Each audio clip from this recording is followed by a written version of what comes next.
What's up, y'all? This is your boy Super Barber Sampson with another video. About to do this crushing video with my man Nick. Hey, this is my boy Nick. I've been cutting him for the last couple years. He's a fellow brother from New York, and it's always good to chop it up and find people from where you at. We always have something in common, and I just love cutting him. He gets a high ball fade. With the tight beard. I'm about to blaze this boy. This is a tutorial. Everybody's been asking me about to do a dedicated tutorial and showing step by step. So I'm giving a high ball fade. This is a high ball fade with skin all the way up to the top with a half on top. A half is on top, and what I really love doing about his, I don't know what he's gonna ask about his beard or what he's gonna do, but his beard grows so fast that he always tries something different. He's like, you know, hey, I'm gonna get a goatee. I'm gonna get a chin strap. I want the full beard with the enhancement. So he always switches up. I love cutting this dude. This is my brother from another mother. And check this out. I love cutting this dude. So if you wanna sit back, relax, I'm gonna go step by step. All right, let's get it. Let's go! She's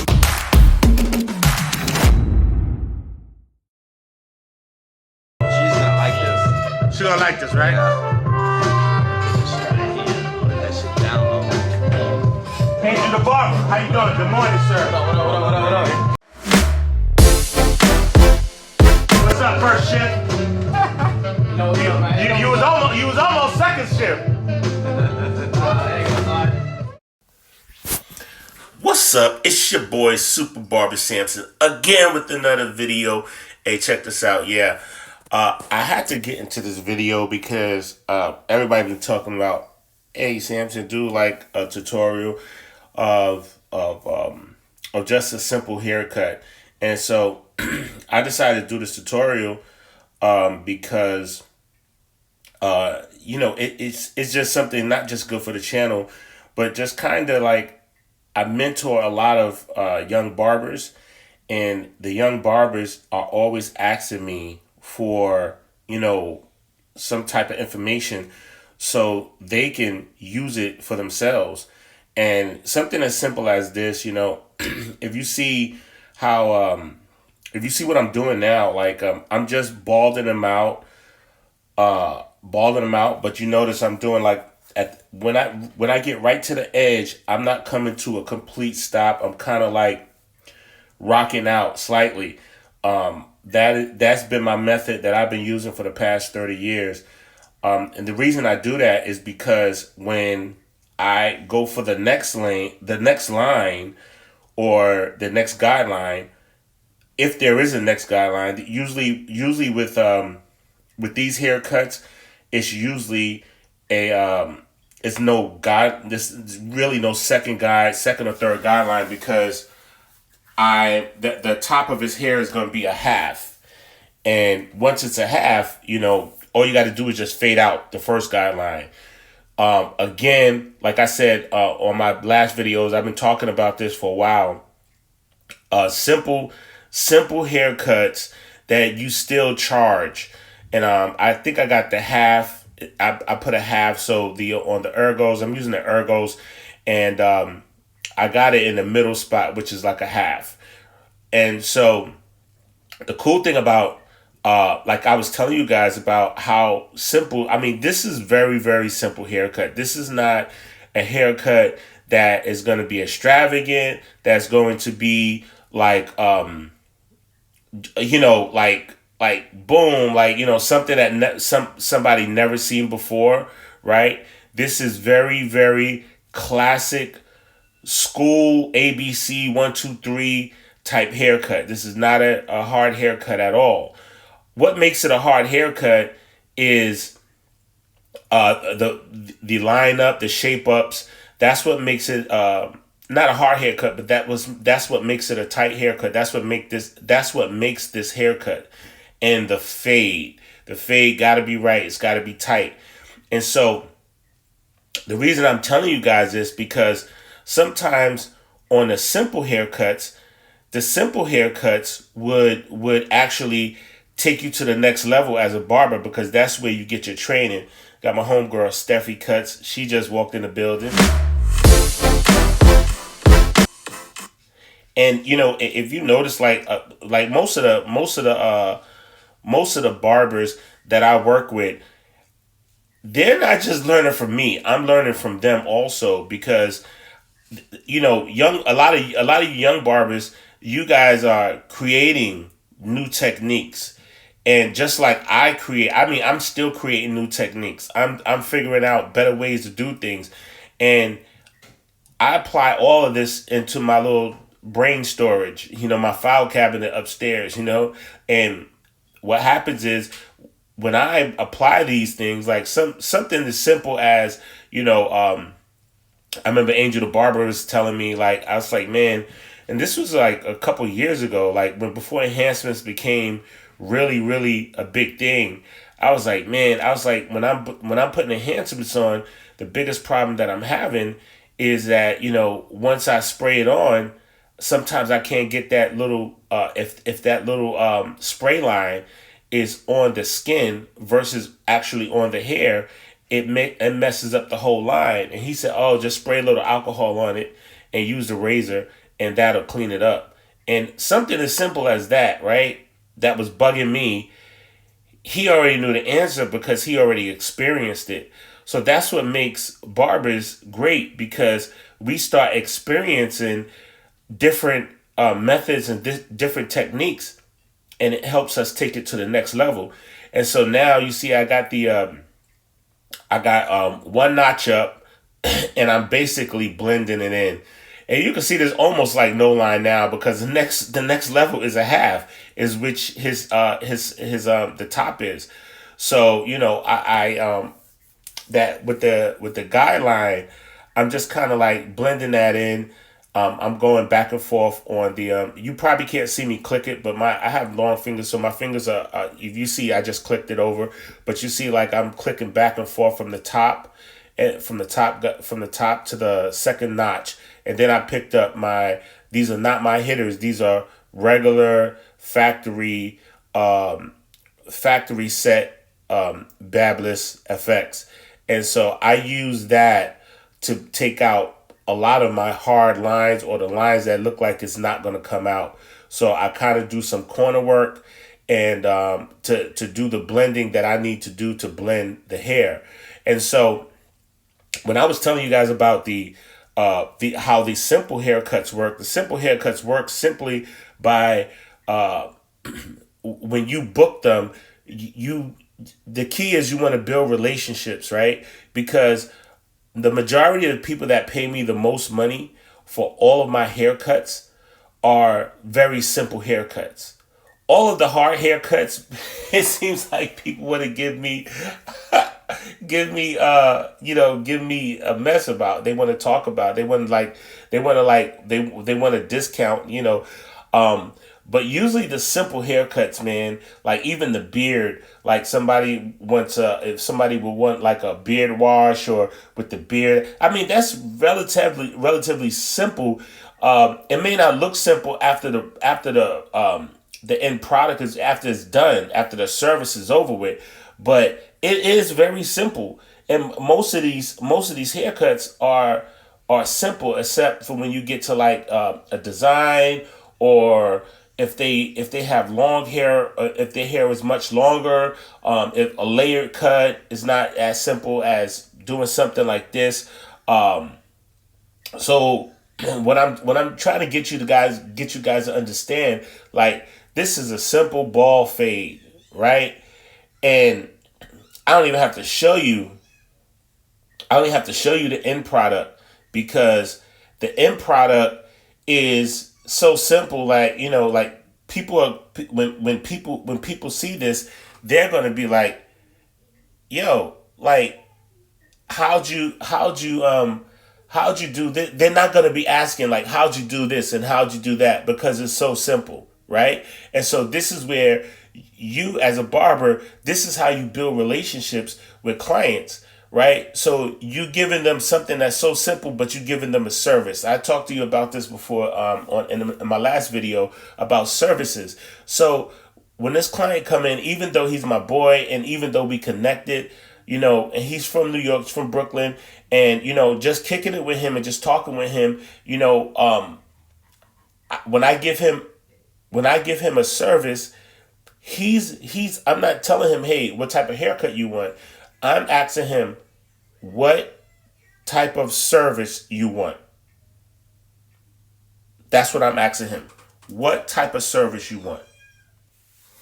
So you you as barbers, you as not just barbers, but you as stylists, I'm talking about from stylists to beauticians, like you should be able to ramp up your pay. And then I'm not talking about just to like simply try to rob somebody. I'm talking about knowing your value, knowing that your time is valuable. And because your time is so valuable, you have to make sure that your clients understand that, right? Because you're telling them that, hey, I'm giving my time, my all to you for that 1 hour, for that 30 minutes. I don't care if it's 10 minutes. It's a service. If somebody come in and ask for their eyebrows, they don't expect me to rush, especially with their eyebrows. But that is an eyebrow service. I got plenty of young ladies that come in, and now guys are getting eyebrows more than ladies are,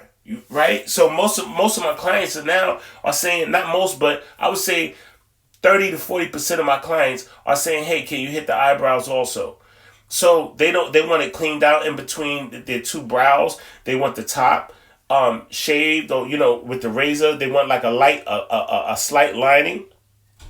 All those things they want because they want to be clean. So it's a service. So I'm not doing it. It's not just part of the haircut where it would be in a different shop. I'm creating it into a service. And so when I'm doing your eyebrows, I'm laying you back in a chair. I'm putting moisturizer on your face, on your eyebrows. I'm putting a hot towel over your eyebrows to get the skin ready to put the razor on. I'm creating and making a complete service with this haircut. And so like this gentleman here, my man Nick. And so you see, I before I even cut his beard off, what I simply did was I created the canvas. Like I prepared the canvas, so I already kind of like shaped them up with the trimmers. I didn't do too much. I just shaped them up just so I can have like a guide. It's also like a guideline. So when I put the razor, I know where the razor is gonna go. So it didn't have to be a hard line. And so all of this is a service. So here's the gist of it, right?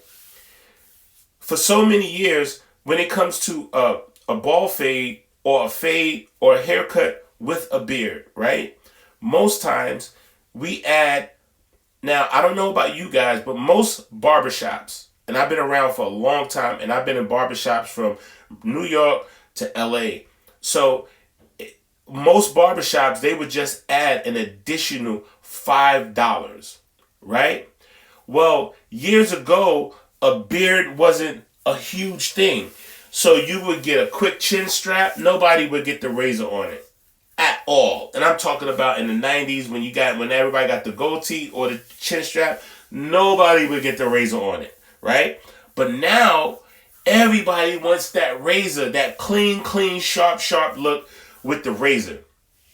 And so, you would have to ask yourself like, okay, now doing a razor is more work. I don't know about you guys, but doing a razor is literally more work. It's adding, if you only use your clippers on a beard, that may take you, say, maybe 10 minutes, 10, 15 minutes, right? But when somebody says, I want my beard to look sharp, I want my beard to look clean, so I'm adding not just $5, I'm going to add $15 to $20, maybe $30, right? And so now the haircut that's $40, now it goes up to $70. And I hope you guys are following me really, really well. I really hope you can see where I'm coming from. Because now it's a service. So now you're giving them a service. You're not just giving them a beard cut. You're not just telling them, I'll cut your beard. So when you charge them, they're not going to be upset at you because you gave them a service. Is that making sense? I hope that makes sense with you. So like now I'm cutting my man Nick right here, and you see now this is where it comes into detail. The difference between a regular beard cut and the difference between a service is that everything you do is detailed. From the beard, from the mustache, and you see I'm just doing a little mirror work, just checking the mirror, making sure he's straight. And now I got him laid back. Now I'm cleaning him up, getting up under his beard, and now I'm doing all of the carving, I'm doing all of the shaping, I'm doing everything I need to do as a professional barber to make sure that he's straight. But I'm not rushing him out. Most times people just say, lean your head back and let me get up under there, right? So that's the normal barber. That's the average barber.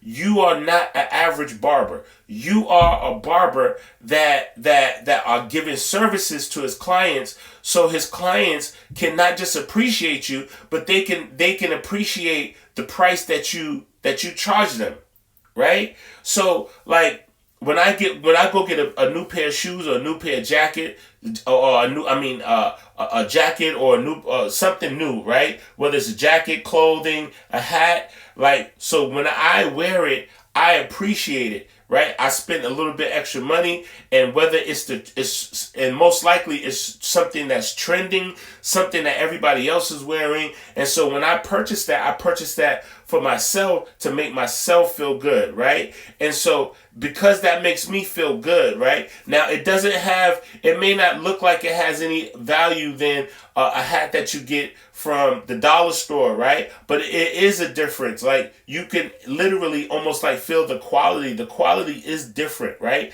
And so a lot of times people say, well, the shoes at Payless are made in the same factory as the shoes and for the Jordans. No, they're not. I'm sorry. No, they're not. There is a certain standard that any top line tennis shoe have. There is a standard that they have, and it's not made in the same place where Payless shoes are made. It's just not, right? Payless is quantity. Let's get the shoes out. Let's get them out as fast as we can. Let's get cheaper materials, because the cheaper materials cost less, and that's why we're able to charge less, right? So I want you to understand this, right? Because so like, of course you could go to a barbershop and maybe that barber may have one clipper or maybe have one whatever, and you can see he's not, your hair may not be able to be adjusted, or should I say those clippers may not be able to adjust to your hair, right? And what I mean by that, there are some times when I cut people hair and the clippers don't even go through it. And so I have to oil the clippers, or so in my experience, what I've done is I have more than just one pair of clippers. I have a few pair of clippers because there's some clippers that are just so much stronger than other clippers. So I'm prepared for that.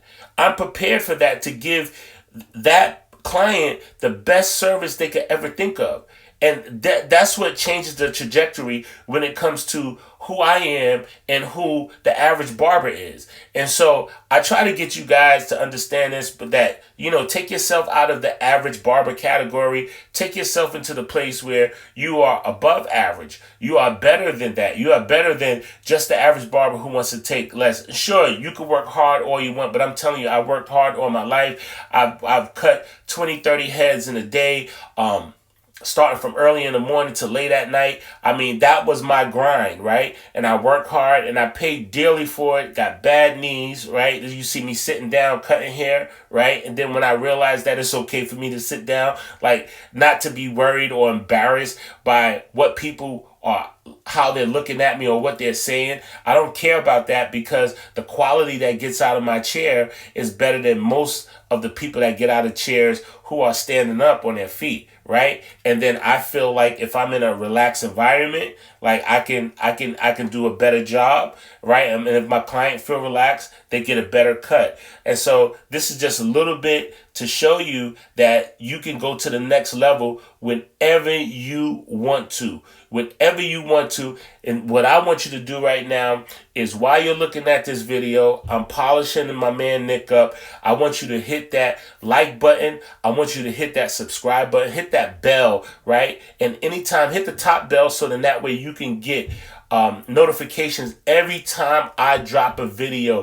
And if you want to see some more videos, tell me what you want to see. Put in the comments right now what videos you want to see. Most likely, I'll be able to do those videos. I'll be able to put those videos in effect. I have so many clients that come in and ask for so many different things, and I promise you those videos will be coming your way shortly. And this is what we do. Holla at your boy. This is Super Barber Sampson, and we taking it to the next level. All right, till next time, let's go. Let's go!